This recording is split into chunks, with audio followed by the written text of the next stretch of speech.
তাহলে কি এবার সত্যি সত্যি পারি ও ইরফানের বিয়েটি হয়ে যাবে? বিস্তারিত জানতে সম্পূর্ণ ভিডিওটি দেখতে থাকুন। আসসালামু আলাইকুম প্রিয় দর্শক, সবার কি অবস্থা? হাজির হয়ে গেলাম দীপ্ত টিভির নিবেদিত দেনা পাওনা নাটকের ৬২তম পর্বে কী সব ঘটতে চলছে তার অগ্রিম খবর নিয়ে। এই পর্বটি আসলেই কেউ মিস করবে না, কারণ এই পর্বে আপনারা দেখতে পারবেন অবশেষে ইরফানদের পরিবারের সবাই পারিদের পরিবারে আসলেও পারিদের পরিবার নিয়ে তারা অনেক অপমান করবে। ইরফানের বোনকে দেখা যাবে, অর্থাৎ ইরফানের যে ছোট বোন রয়েছে তাকে দেখা যাবে সে অনেক ঘামতে থাকবে এবং এক পর্যায়ে বলেই ফেলবে যে বাড়িতে এছি আছে কিনা।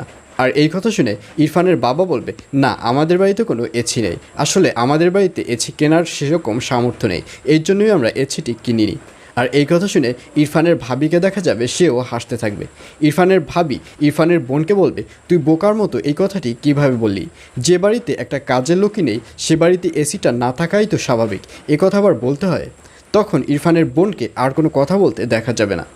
আর অন্যদিকে ইরফানকে দেখা যাবে সে পারিকে পেয়ে এবার অনেক বেশি সুখী হবে, অর্থাৎ পারিকে নিয়ে সে অনেক বড় বড় কবিতা করতে থাকবে এবং এক পর্যায়ে পারিকে বলবে, আসলে আমি অনেক অপেক্ষা করেছিলাম, আমি অনেক প্রতীক্ষা করেছি তোমাকে পাবার, আর আজকে আমার সকল অপেক্ষা এবং সকল প্রতীক্ষা সত্যি হতে চলছে, আজকে আমি ফাইনালি তোমাকে পেতে চলছি।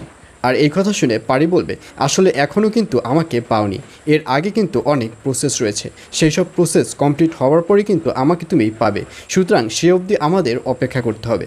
তখন ইরফান বলবে, আমি আর কোনো অপেক্ষা করতে চাই না, আমি যথেষ্ট অপেক্ষা করেছি, এখন জাস্ট আমাদের বিয়েটা বাকি, বিয়েটা হবার পরপরই তোমাকে আমি পেয়ে যাব। এইসব কথা যখন বলতে থাকবে তখন পারির মাকে ওখানে আসতে দেখা যাবে এবং পারির মা বলবে, পারি আমার তোমার সাথে কিছু কথা ছিল। আর এই কথা শুনে ইরফান ওখান থেকে চলে যাবে। তখন পারির মা বলবে, আসলে আমার তোমার প্রতি একটা দীর্ঘ বিশ্বাস ছিল যে তুমি যে এই সৎপথে অলয়ে চলে যাচ্ছ, এজন্যই তোমার জন্য সামনে একটা বড় ধরনের পুরস্কার অপেক্ষা করছে, আর সেই পুরস্কারটাই হচ্ছে ইরফান। তুমি ইরফানকে শেষ পর্যন্ত পেয়ে গেলা, আর এখন তোমার শুধু ওয়েট করতে হবে যে ইরফানকে ফাইনালি কবে পাবে, আর এখন তার জন্য তোমাকে লক্ষ্মী মেয়ের মতো বউ সেজে নিচে নামতে হবে।